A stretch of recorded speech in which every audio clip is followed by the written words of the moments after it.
Good evening everyone, Mike Palmer from Know Your Rights Group and Success Coaching International with another important live video update. So yes, quite clearly I do have a problem with my eye. Believe it or not, it's actually gotten a little bit better over the past 24 hours. You should have seen it before. But look, it's actually not too bad, and as they say, you should see the other guy. No, I didn't get any fights or anything like that. The only fighting I do now is with pens and paper and in the courts. So the doctors say it's probably some sort of allergic reaction or something like that. So I'm taking some drops and hopefully it'll all clear up in the next couple of days. Now, what is not clearing up, what is not going away though, is the growing number of media articles that talk about these increased number of adverse reactions to this COVID vaccine, medical treatment, whatever you want to call it. Now again, I have to be very careful with what I say here because we can't risk having these videos deleted from Facebook or YouTube and getting any more black marks. So again, I want to remind everyone, if you missed Tuesday night's show, other than it having a huge amount of really, really great information in it, one of the points that I made was that we're going to keep our comments on COVID and vaccines on these videos now to really basic, sort of entry-level stuff. Because of the censorship that's going on these social media platforms.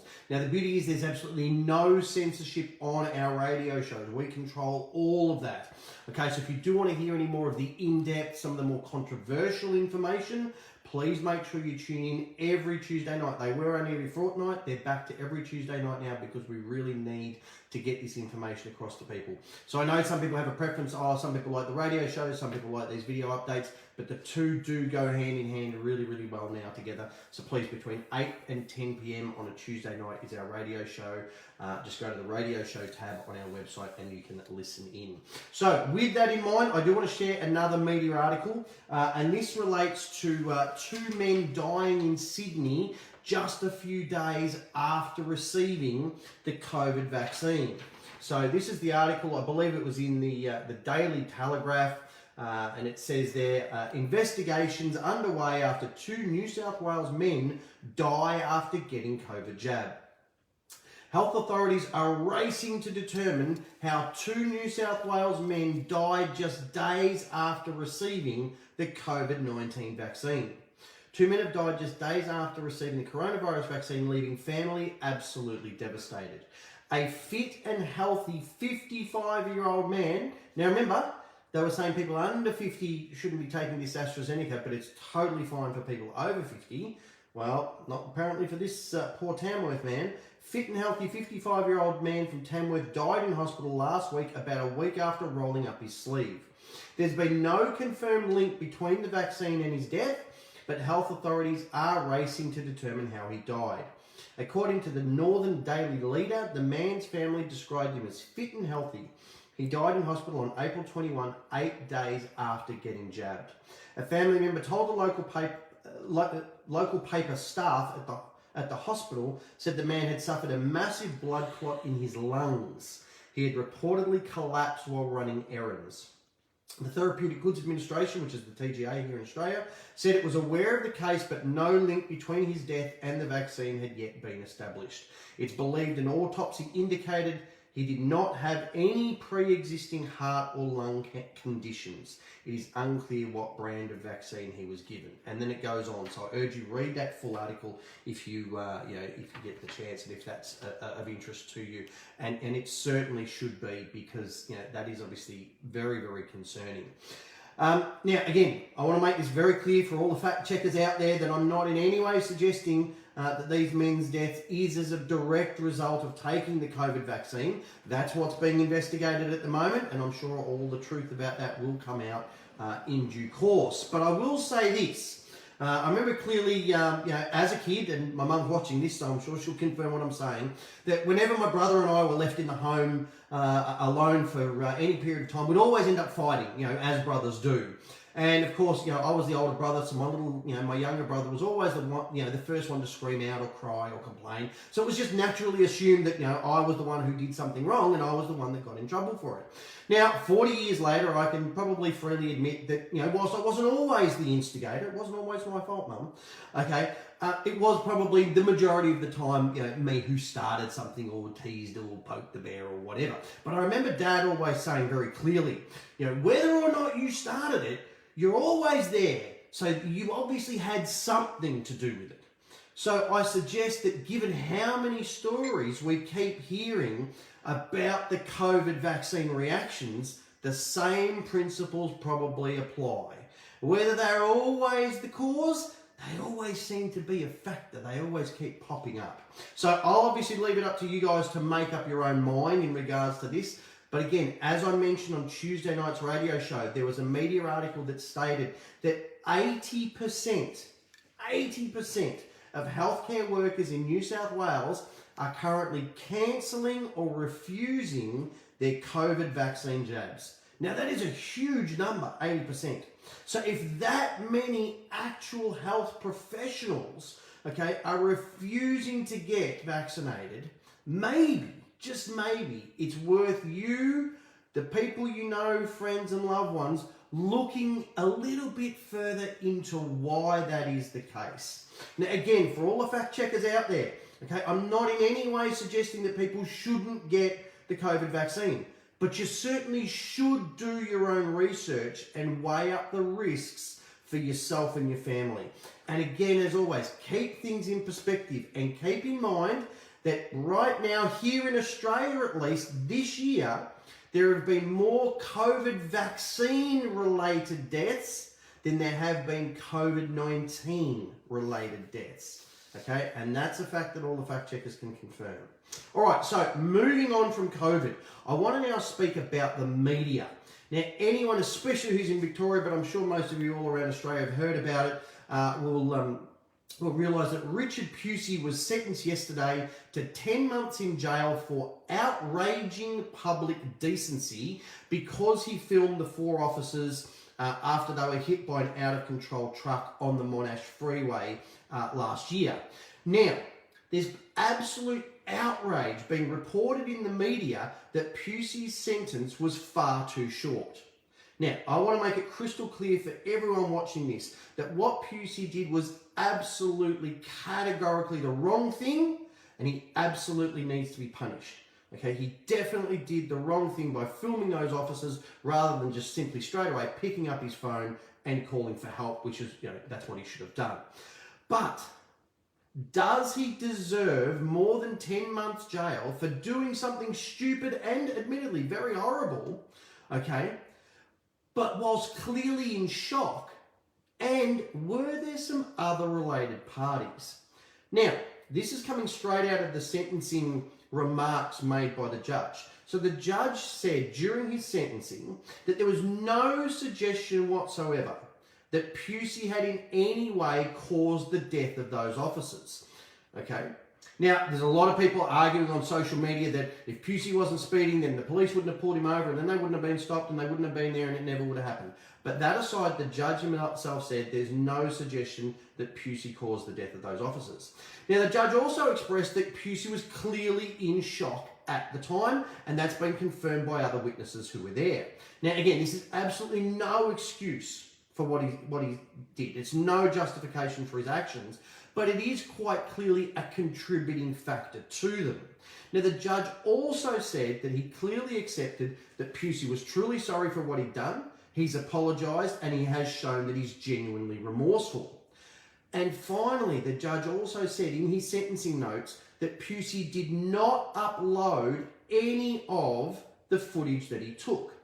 So here's a question that I've just posed, and it's just a question, and I've put this up on a number of online discussion boards, that have got comments about these topics.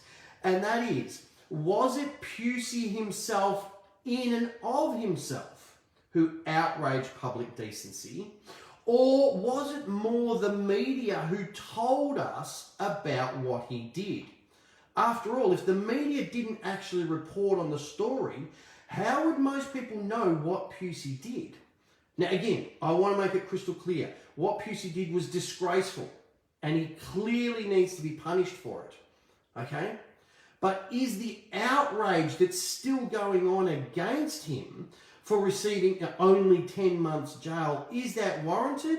And should more attention be placed on the media who of course were the ones that reported on it all. Now the other point, of course, that I believe relates to this story is what about all the other police officers last year who were supposed to be doing a welfare check on a disabled gentleman, and they ended up capsicum spraying him, they attacked him, and one of the officers filmed the whole event. Surely, equally, if we're keeping things in balance, that must also be considered outraging public decency, yet none of those officers received any jail time whatsoever. So again, at the end of the day, no matter what your thoughts and what your opinions are on this situation, it seems like there's some double standards, and once again, the media is at the centre of it. The media is at the heart of these issues. So, speaking about why the media is such an issue, I wanted to just go through a very quick example for you so you can get an understanding of just how dangerous the media really can be. So I had a thought, and I thought, well, just imagine that whatever city or town that you're living in right now, that overnight there was a UFO seen in the wee hours of the morning by a couple of people. Now, you're fast asleep, tucked away in bed, so you didn't see anything. You go out the next morning, you wander down the cafe to get your coffee, you bump into the odd person here and there, they go, oh, hey, did you see the UFO last night? Now, of course, you're going to reply, well, no, didn't see anything, don't know anything about it, and you'd probably ask them questions about it. Oh, wow, what size was it? How low was it? What colours was it? How fast did it move? How long was it there for? Okay, most people, I believe, would be quite inquisitive and would be asking questions with interest about that situation. Now imagine instead that the media got hold of the story, okay, and they print a headline, UFO freaks out residents in the city of whatever. Now everyone who read that story would already be in some sort of panic mode, wondering what happened because the media has suggested that everyone's freaking out, okay, even though only a handful of people probably actually saw it, and most of them probably weren't actually freaked out at all. Now imagine it gets escalated even further. Now imagine the media instead says, residents of such and such city terrorised by UFO after multiple residents abducted. Now, imagine again, if someone had just bumped into you in the street and suggested that they'd heard the story about someone getting abducted, your first reaction would, really? Who? Do you know who? Who was it? Okay? But because the media says that the residents were terrorised, people automatically go again into panic mode, even though they may not personally know a single person who was abducted. Now, those of you who are following along with the bouncing ball here might be able to see some similarities between this UFO example and maybe a particular virus. Okay, now imagine the media reports absolute panic in such and such as abductees are returned to their homes with highly contagious alien virus.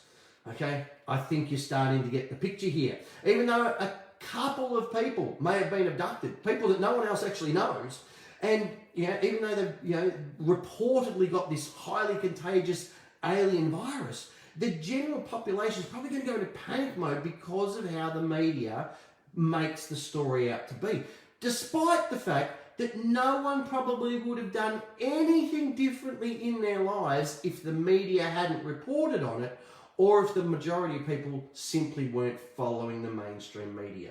So again, I'm sure you can connect the dots here.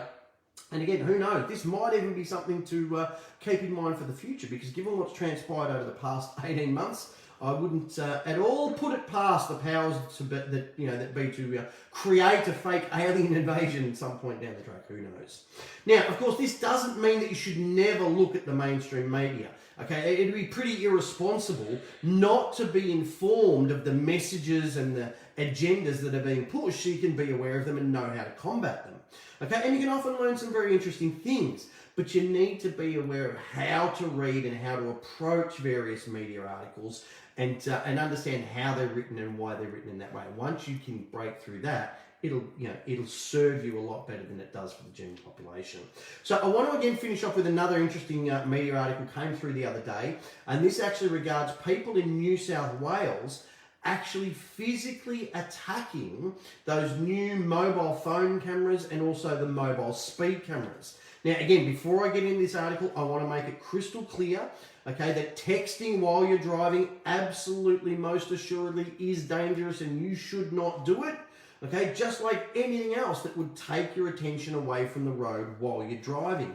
But of course, it's not always quite that simple.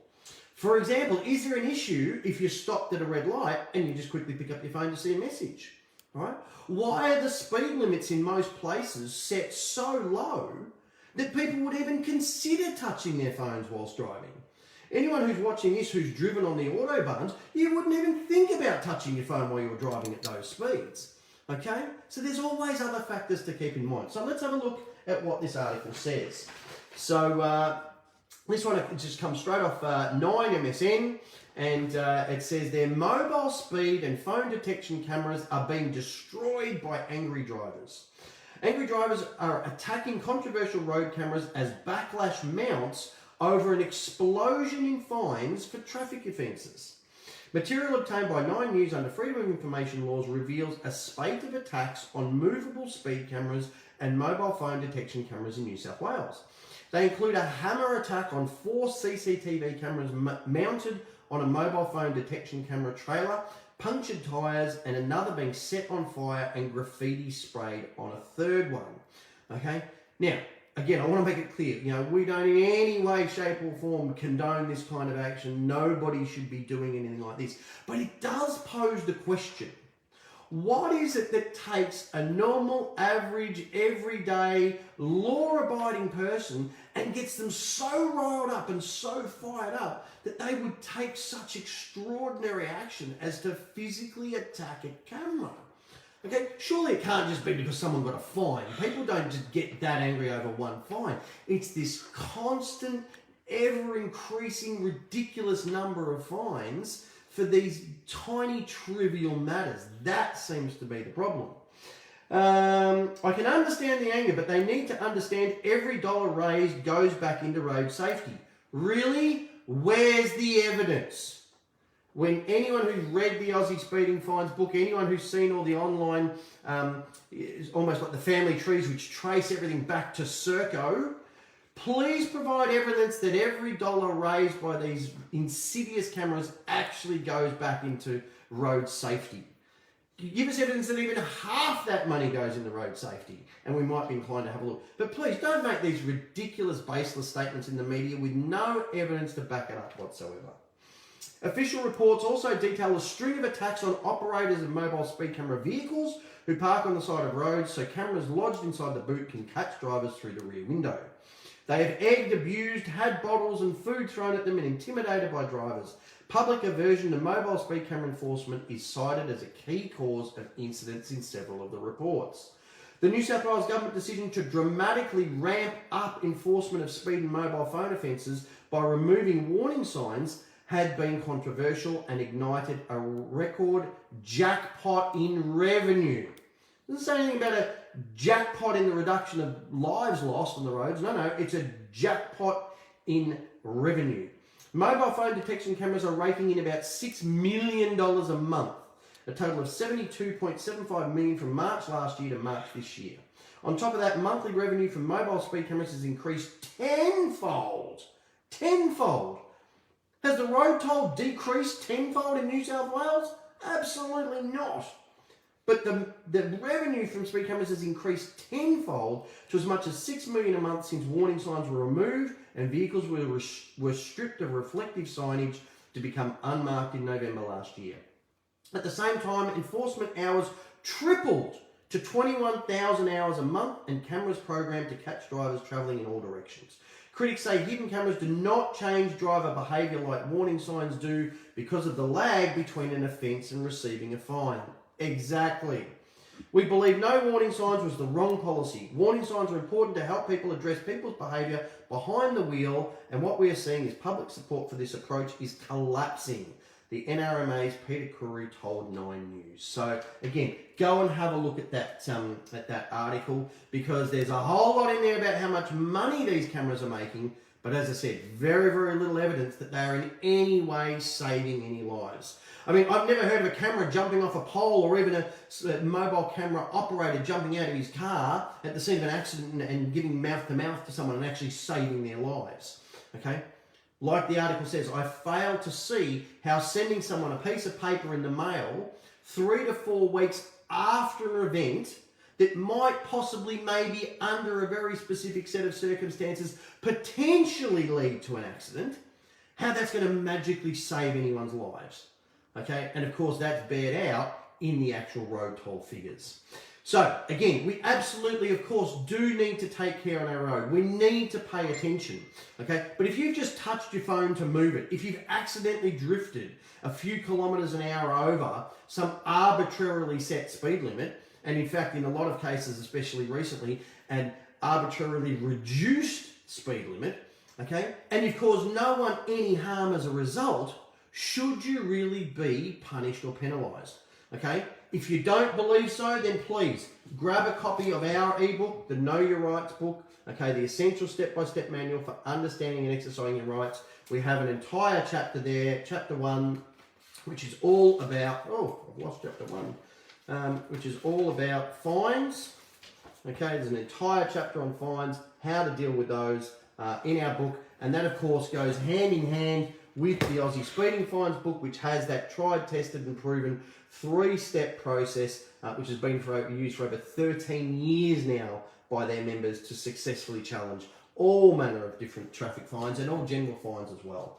So hopefully, as always, this gives you some really good real-world information and strategies that you can use to learn about your rights and, most importantly, to stand up for them. Of course, as always, it's just the tip of the iceberg of what we cover. So we do urge you, please make use of all of the resources we have available, all the free information on our website, our radio show podcast, all of these live video updates on our BitChute and YouTube channels, okay, the various books, the CDs, all that sort of stuff. Okay, and don't forget, you can get all our books individually via the links in the description, or you can get the combo patch with all 3 books at a discounted price as well. So I'm going to leave it there for tonight. I hope you all have a fantastic weekend. Hopefully my eye will clear up over the next couple of days, and I look forward to speaking to you all again on Sunday evening. Take care.